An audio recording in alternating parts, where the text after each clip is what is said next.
Wow. I would have loved a day off today, by the way. I would like to talk to you about why many e-health projects fail.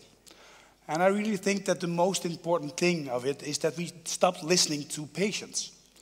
And one of the things we did at Radboud University is we appointed a chief listening officer, which is Corinne Janssen. She's in the audience and is perfectly hosting all our speakers. Please give me a big round of applause.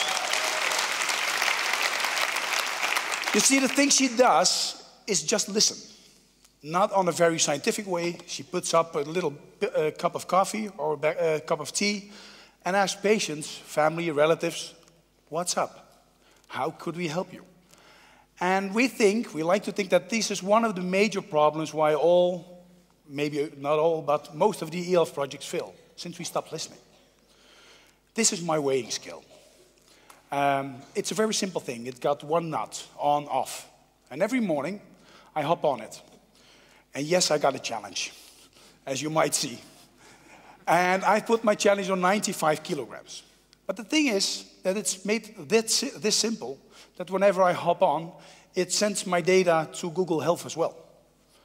And it's collected by my general practitioner as well. So he can see what's my problem in weight, not on the very moment that I need cardiologic support or something like it, but also looking back for it. But there's another thing.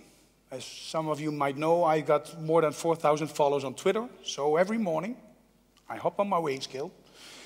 And before I'm in my car, people start talking to me, I think you need a light lunch today, Lucien. But that's the nicest thing that could happen, since this is peer pressure. Peer pressure used to help patients, since this could be used for obesitas. It could be used to stop smoking for patients. But on the other hand, it also could be used to get people from out of their chairs and try to work together in some kind of gaming activity to get more control of their health, of course. And things go faster. And as Daniel stretched out already, he told it will be soon available, and as of next week, there will be this little blood pressure meter connected to an iPhone or something other. And people will be able, from their homes, to take their blood pressure, send it in to their doctor, and eventually share it to others, for instance, for over $100. And this is the point where patients get into position and can collect not only their own control again, being captain of your own ship, but also can help us in healthcare due to the challenges that we're facing, like healthcare, cost explosion, double demand, and things like that. Make techniques so easy that it's easy to use, and everybody can use it, and start with this to embrace patients in the team. And you could do this with techniques like this, but also by crowdsourcing. And one of the things we did, I would like to share with you, introduced by a little video.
We all got navigation controls in our car. We maybe even got it in our cell phone. We perfectly know where all the ATMs are, just about the city of Maastricht. The other thing is we know where all the gas stations are.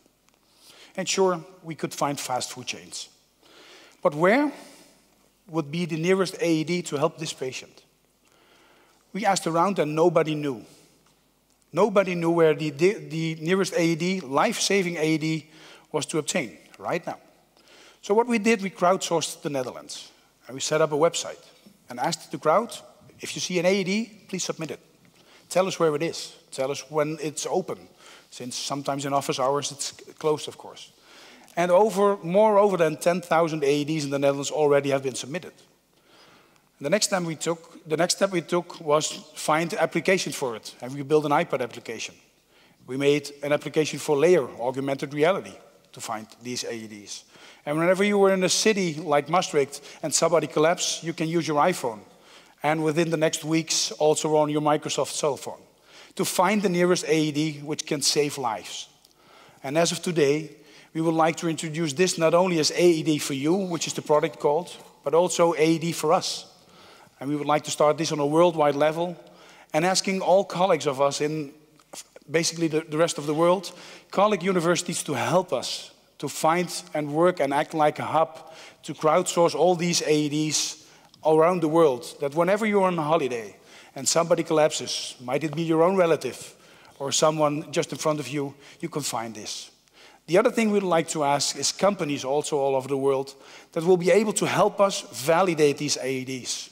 This might be courier services or cable guys, for instance, just to see whether the AED that's submitted still is in place.